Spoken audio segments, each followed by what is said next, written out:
तर सर्वांना good morning guys. तर आज आपली सकाळी ड्युटी लागली आहे राशन घ्यायला.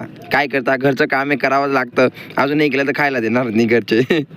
तर चला आपण जाऊया रेशन दुकानावरती. किती गर्दी असेल किती नाही. अरे बापरे, हे बघा मी आलो ना, इतकी बेकार गर्दी होती. पूर्ण नंबर लावलेले होते डायरेक्ट इथून तिथून.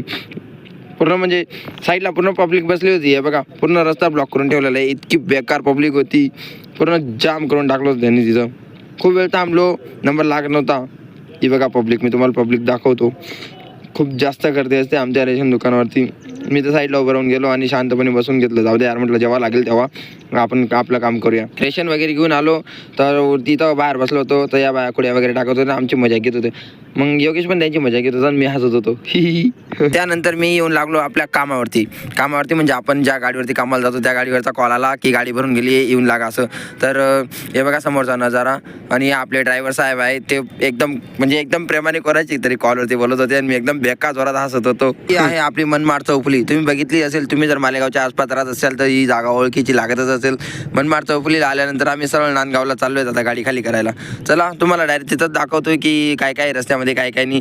आम्ही सरळ जात होतो तेव्हा मग आम्हाला पेट्रोल पंप दिसलं की आपल्या गाडीवरती डिझेल वगैरे टाकून घेऊ. मग आम्ही फिरवून घेतली गाडी की डिझेल वगैरे टाकून घेऊ आणि मग पुढे जाऊया. कारण की काही बनू शकतं, पुढे डिझेल चालू शकतं, काय बनू शकतं गाडीवरती, असंच असतं.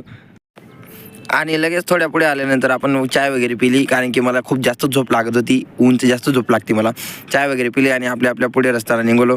तर आपल्या ड्रायव्हर साहेबनी चॉकलेट वगैरे घेतली, चॉकलेटनी चिंगम घेतली आणि मला पण दिल्या. आणि त्यांनी पण खाल्ल्या आणि ते सांगत होते की मला पण कॅमेऱ्यामध्ये घे आणि मला पण येऊ द्या असं. अजून थोड्या पुढे गेल्यानंतर आपण 20 रुपयाचं जार भरून घेतलं. कारण की उन्हाळ्याचं खूप जास्त तीस लागते पाण्याची आणि आपलं थंड पाणी राहिलं म्हणजे काही वाटत नाही. केव्हा पण प्या आणि केव्हा पण घ्या आणि केव्हा पण सांडा आणि केव्हा पण फेका, काही करा. 20 रुपयाचं जार भरून घेतलं आणि आपल्या गाडीमध्ये ठेवलं आणि आम्ही सरळ पुढे गेलो आपल्या रस्त्याला. तर फायनली गाईज आपली गाडी संपूर्ण खाली होऊन गेली आहे. आता हे ड्रायव्हर साहेब काय करतायत काय माहिती.